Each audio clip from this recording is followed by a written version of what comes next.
नमस्कार, मैं अशोक कुमार पांडे और स्वागत है आपका टीसीएस लाइव पर। राहुल गांधी और उनके साथी विपक्ष के लोग संसद के बाहर नारे लगाते हुए नजर आए। काला पट्टा पहनकर ये लोग नारे लगाते हुए नजर आए। संसद हमारे यहां तमाशा बन के रह गई है पिछले कुछ वर्षों से। संसद शुरू होती है, प्रधानमंत्री महोदय आते हैं, गायब हो जाते हैं। इस बार तो सीधे विदेश चले गए, मालदीव चले गए, उसके बाद जाएंगे इंग्लैंड। ये वही मालदीव है जिसके बारे में भक्त कहते थे कि सिर्फ वही मालदीव जाएगा जो देशद्रोही होगा। बहुत पुरानी बात नहीं है, आपको तो याद होगा। मालदीव के बहिष्कार के नारे लग रहे थे, लक्षद्वीप को आगे बढ़ाया जा रहा था। प्रधानमंत्री मोदी लक्षद्वीप में शानदार वीडियो शूटिंग करा रहे थे, सारा तमाशा चल रहा था। और उसके बाद अब जा रहे हैं प्रधानमंत्री महोदय खुद मालदीव। पता नहीं भक्तों के सीने पर क्या गुजर रहा होगा। वैसे भक्तों के सीने पर कुछ नहीं गुजर रहा होगा, क्योंकि सीना, जो सीने में दिल होता है, वो और दिमाग दोनों निकाल कर उन्होंने गिरवी रख दिए हैं। जो मोदी जी कहें और जो सुबह व्हाट्सएप पे आ जाए, सिर्फ उतना ही सही है। खैर, बात हो रही थी संसद की। मोदी जी संसद छोड़ के चले गए विदेश, और संसद के अंदर ढंग से एसआईआर पर बहस कराने को सरकार नहीं है तैयार। राहुल गांधी ने कुछ सवाल उठाए हैं। आज आपको पता है कि 52 लाख मतदाताओं को डिलीट करने की बात कर रहा है भारतीय निर्वाचन आयोग, election commission of India. 52 lakh voters के नाम कटने का मतलब है कि 3-4% वोटर कम हो गए बिहार में। पहला सवाल तो यही बनता है कि भाई मोदी जी, जिस वोट से आप प्रधानमंत्री बने हैं उसमें तो ये 52 लाख थे। तो अगर ये 52 लाख सब फर्जी हैं और नाम सही हटाए गए हैं, तो इसका मतलब सीधा सीधा ये है कि आप भी फर्जी वोटों से प्रधानमंत्री बने हैं। दूसरा सवाल यह उठता है कि इसमें 26,01,031 स्थानांतरित मतदाताओं की बात की जा रही है, ट्रांसफर मतदाताओं की बात की जा रही है, जबकि 7,50,742 ऐसे वोटर्स की बात की जा रही है जिनका नाम एक से ज्यादा जगह रजिस्टर्ड है। अब सवाल यह बनता है कि ये जो 26,01,031 मतदाता हैं, क्या ये वो लेबर्स हैं जो बाहर चले आते हैं काम करने के लिए, लेकिन वोट देने के लिए अभी तक लौटते रहे हैं? क्या इनका रजिस्ट्रेशन, वोटर रजिस्ट्रेशन किसी और जगह पर है? फिलहाल वोटर लिस्ट के बारे में, इन चीजों के बारे में कहीं कोई बात नहीं हो रही। ईसीआई कुछ बता ही नहीं रहा है। बीएलओ कैसे काम कर रहे हैं, थोड़ा बहुत अजीत अंजुम ने बता दिया था, काफी बताया था। लेकिन दैनिक भास्कर की जो रिपोर्ट आई है वो तो और ज्यादा चौंकाने वाली है। 50 बीएलओ से बात होती है और बीएलओ कहते हैं कि हम तो बस जो मिल रहा है वो लिख ले रहे हैं, किसी तरह का कोई वेरिफिकेशन नहीं हो रहा है, कुछ नहीं हो रहा है, यानी राम भरोसे चल रहा है। जिसको मन करे जोड़ो, जिसको मन करे हटाओ। ऐसे में जिन 18,66,869 लोगों को कहा गया है कि उनकी डेथ हो गई है, वो सच में मरे हैं या बाद में पता चलेगा कि जिंदा हैं, लेकिन मरा बता के वोटर लिस्ट से नाम हटा दिया गया, ये तो बाद में ही खेल होगा। लेकिन खेल हो रहा है, और उसी खेल की तरफ राहुल गांधी ने बहुत क्लियर इशारा किया। कहा कि बात सिर्फ उन 52 लाख लोगों की नहीं है। महाराष्ट्र चुनाव में भी धोखाधड़ी हुई है, जहां 1 करोड़ लोगों के नाम जोड़े गए, 1 करोड़ वोटर बढ़ा दिया गया। फडणवीस के इलाके में भी 26,000 वोटर्स बढ़ाने की बात आ रही है। और जिस महाराष्ट्र में बीजेपी और उनके लोगों की जीत की कोई उम्मीद नहीं थी, बीजेपी और सेना जो उनके साथ है और जो अजित पवार हैं, उनको भी जो उम्मीद नहीं थी, जिस तरह की बम्पर जीत मिली है लोकसभा की बम्पर हार के बाद, तब से ये सवाल उठ रहे हैं कि आखिर वहां पर हुआ क्या था।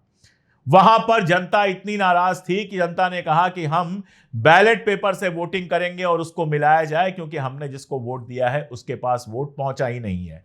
राहुल गांधी उसी पर सवाल उठा रहे हैं और कह रहे हैं कि नए नए धोखाधड़ी के रास्ते निकाले जा रहे हैं। आप देखिए, जो वोटर आईडी होती है उसको आप ऑनलाइन ट्रैक कर सकते हैं और उससे नतीजे निकाल सकते हैं कि जिनका नाम हटाया गया, क्या हुआ, कैसे हुआ, सब कर सकते हैं।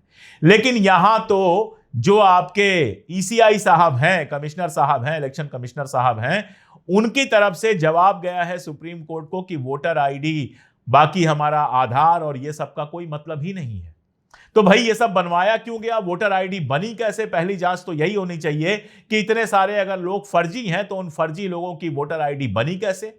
अब आप वोटर आईडी को नहीं मानेंगे, आधार को नहीं मानेंगे, इसका मतलब क्या है? इसका मतलब बहुत साफ है कि आप वोटर लिस्ट में सुधार नहीं कर रहे हैं।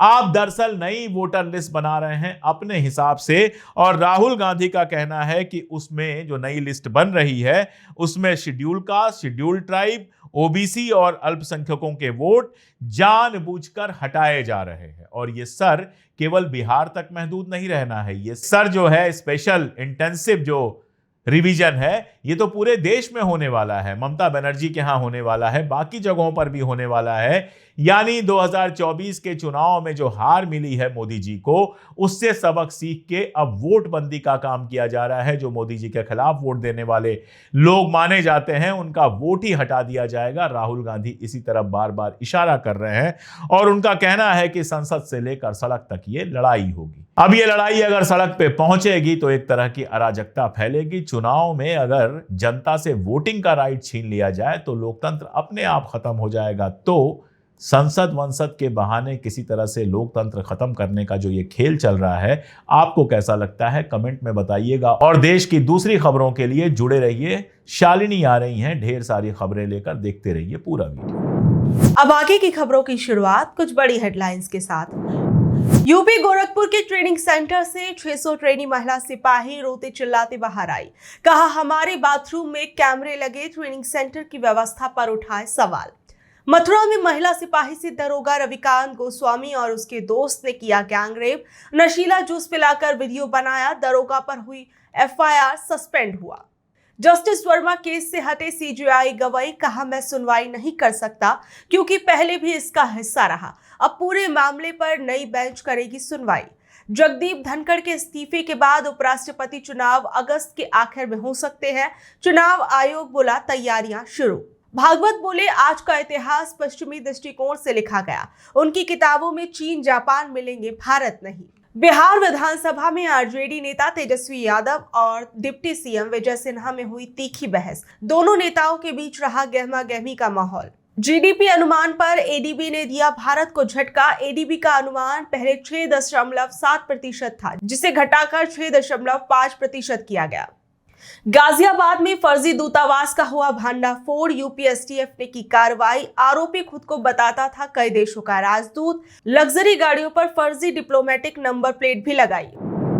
अब वक्त कुछ बड़ी खबरों को परखने का। विधानसभा में तेजस्वी पर क्यों भड़क गए नीतीश कुमार। मॉनसून सत्र के तीसरे दिन बिहार विधानसभा में भी जमकर हंगामा हुआ।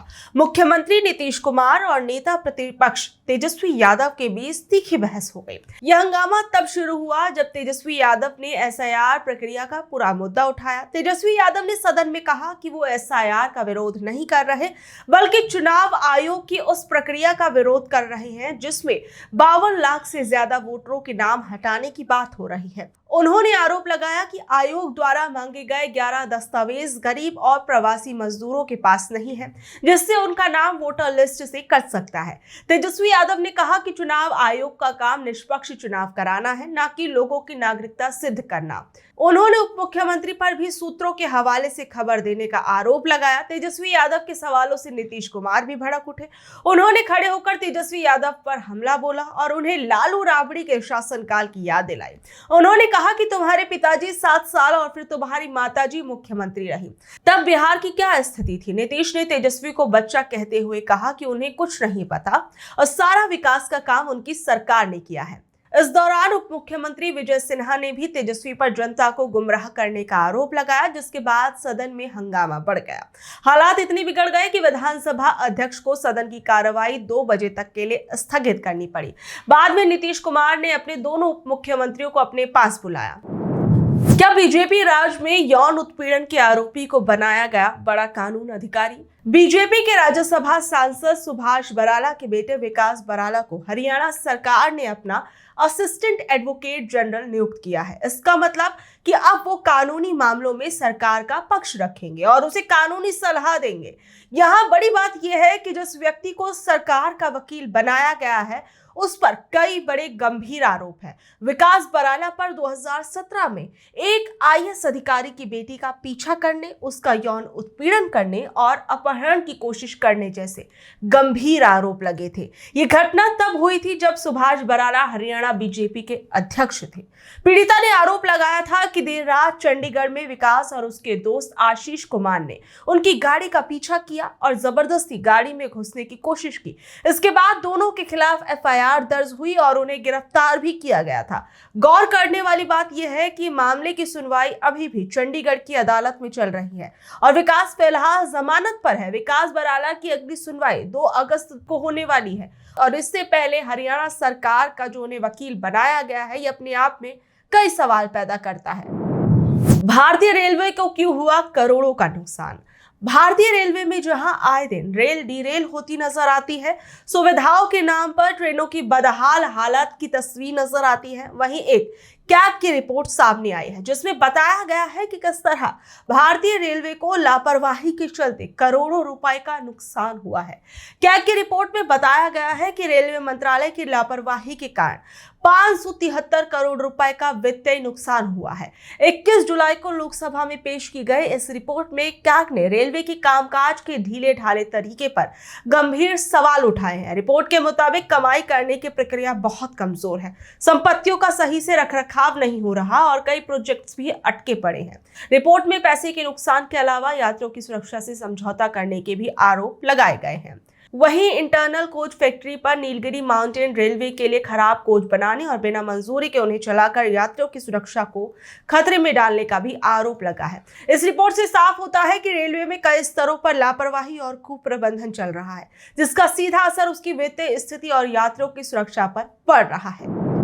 बिहार में क्यों काटे जाएंगे 52 लाख मतदाताओं के नाम? बिहार चुनावों से पहले एक बड़ी खबर सामने आई है जिसमें बताया गया है कि 52 लाख से ज्यादा वोटरों के नाम मतदाता सूची से हटाए जाएंगे। ये संख्या राज्य के कुल मतदाताओं के 6.62% है। ये फैसला विशेष गहन पुनर्निरीक्षण नाम की एक खास प्रक्रिया के तहत लिया गया है, जिसमें जांच की गई कि क्या वोटर अपने पते पर मौजूद हैं या नहीं। और वहीं इस पूरी प्रक्रिया में जो नाम हटाए जाएंगे उसके मुख्य कारण बताए गए हैं और इस पुनर्निरीक्षण के दौरान 52 लाख से ज्यादा मतदाताओं के नाम हटाने की में भी कई श्रेणियों को शामिल किया गया है, जिसमें कि मृत मतदाता हैं उनमें 18,67,859 मतदाताओं की पहचान मृत के रूप में हुई है।